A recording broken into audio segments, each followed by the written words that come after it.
All right, let's get some analysis on the situation. Bring in Shai Franklin. He is a senior fellow at the Dietrich Bonhoeffer Institute. He joins us now live from New York. Shai, good to have you on the show. Welcome. I want to thank you for your patience. I know you've been hanging in for a little bit. All right, earlier tonight, or rather tonight's video message that was released by the Ukrainian President Vladimir Zelensky, he says that he called Vladimir Putin, but that his call was met with silence. We also know that President Putin has, as late as Wednesday, has said that he still wants diplomacy to give it a chance. I mean, if those events are true, I don't really understand. How can one be open for diplomacy and not take a call from another leader that is in this crisis?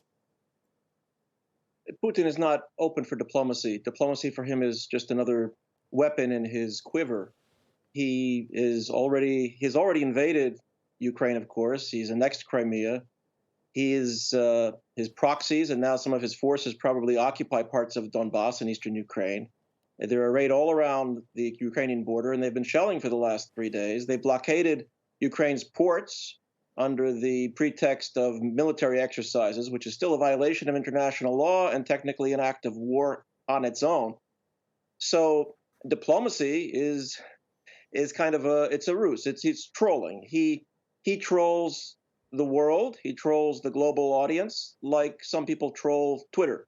He says what he wants to say, and he doesn't want to deal directly with Zelensky because he doesn't see Zelensky as an equal. He sees Zelensky and Ukraine as subsidiaries. He'll deal with the United States. He'll deal with the Europeans. He will deal with Zelensky in the right context, but he's not going to have a hotline call with Zelensky as if it's two superpowers. He won't do that. And diplomacy, as you're showing right now on the screen, this is not diplomacy. There is no threat to Russia. There's no threat to Russian speakers anywhere in Ukraine. Ukraine is half the people speak Russian. They're not under threat. The people in Donbass are not under threat from Ukraine. They're under threat from the military that we see, which is overwhelming any military forces that Ukraine might have arrayed to try to protect against the Russian incursion through Donbass. Shai, the United States had been warning of an attack, saying it could happen at any time. This has been the message from Washington for the past, I would say, at least 2 weeks. And now, more recently, they're saying that 80% of the nearly 190,000 Russian troops are ready to go. The Ukrainian President Zelensky puts this number slightly higher at around 200,000. As we heard earlier tonight. You mentioned the Russian military's activities in the Donbass region, in Crimea, but let me ask you, do you expect a full-scale invasion? It's very hard to know what to expect, honestly. I can't make a prediction. That is part of Putin's actual strategy. Even without technically invading anew, he has kept Ukraine in suspense. He has compromised Ukraine's economy. He's forced the closing of airports. Remember, Russia already shot down an international airliner flying at cruising altitude a number of years ago, the Malaysian airliner. So Ukraine and actually the European Union and the United States, all the top diplomats and all the top military commanders in the West are fully engaged now and preoccupied with this. And so Putin has put the initiative on his side. He is the man that everybody's wondering about. Will there be a full-scale invasion? Will it be a partial invasion? Will it be a stealth invasion? And so he's got some initiative. That's why the sanctions are very important. The sanctions are not proportional. The sanctions are extra proportional, beyond proportion. It's a way for the West to take back some of the initiative. Putin and his circle are now under sanctions.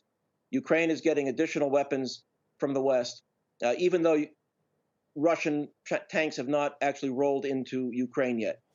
So now it's more, he's a little bit on the defensive, I think, even though, of course, he still has the option of invading. Which one of the sanctions do you think is extra proportional? Because up until now, when you look at the executive order that was issued by President Biden, it was basically to prohibit investment from and in these regions, and there was a couple of Russian entities and some people of interest that were sanctioned. But which ones is it the Nord Stream 2 gas pipeline project then?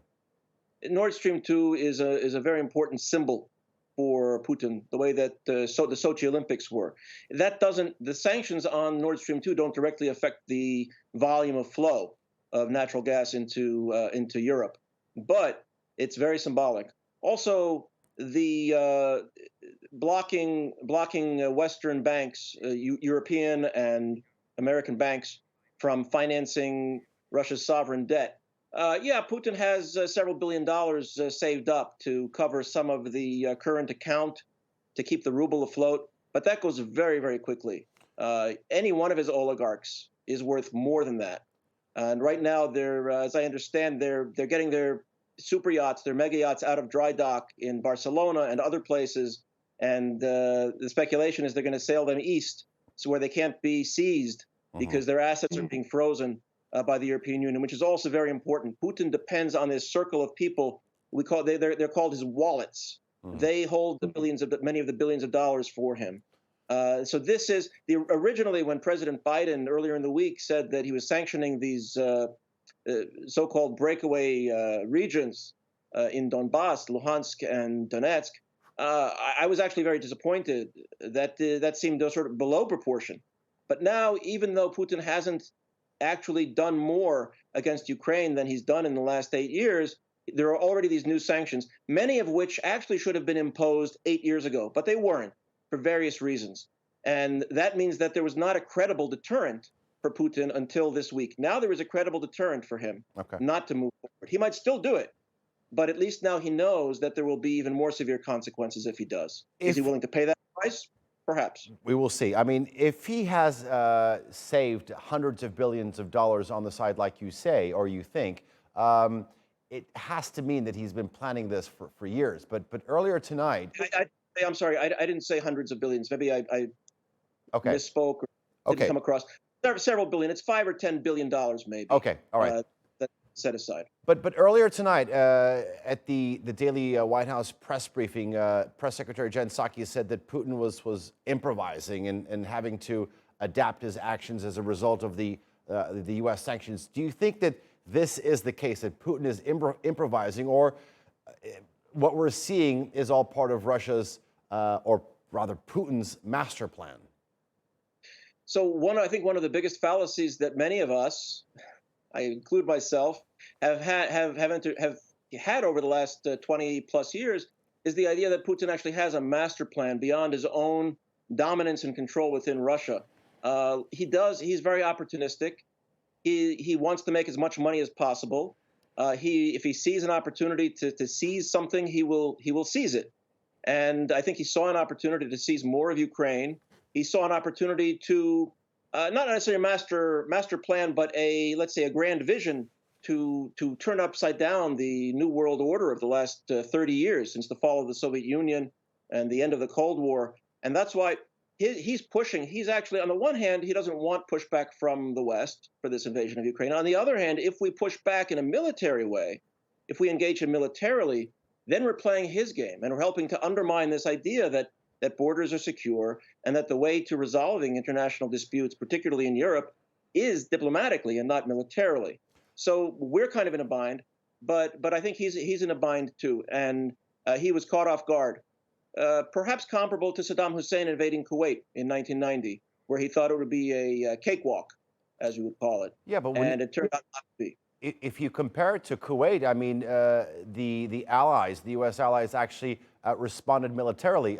Let me present this situation to you. I mean, and talk about military engagement. I mean, if an invasion actually does happen, the U.S. has said on numerous occasions in the past that it will not intervene militarily. Ukraine is not a NATO country. So pretty much the Russian president, Vladimir Putin, walks away with as much land as he wants, and the West will not react militarily, just impose heavy sanctions. That's right. You're right. It's not exactly the same.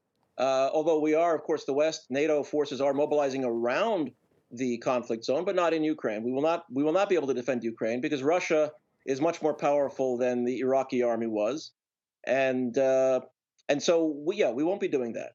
And that was at the beginning. That was at the very end of the Cold War, and now we're 30 years in, and I think we're not prepared to engage in that, particularly not in Europe. To be honest, For many in the West, particularly in Washington, the Middle East is seen as over there somewhere. Europe is there's more of an affinity. There's more of it's OECD. These are industrialized countries. They look like us. Let's be honest. So yes, Putin can do that at great cost. There will be a military cost. We're not just trying to deter him; we're also trying to deny him, to prevent him from being able to move into Ukraine. His troops, his troops will be successful, but many of them will die. It will be a bloody, messy conflict, and it could end up being his Afghanistan, uh, just as just as the Soviet Union 30, 40 years ago got bogged down in Afghanistan. Now they're going to get bogged. Russia's going to get bogged down, possibly in Ukraine.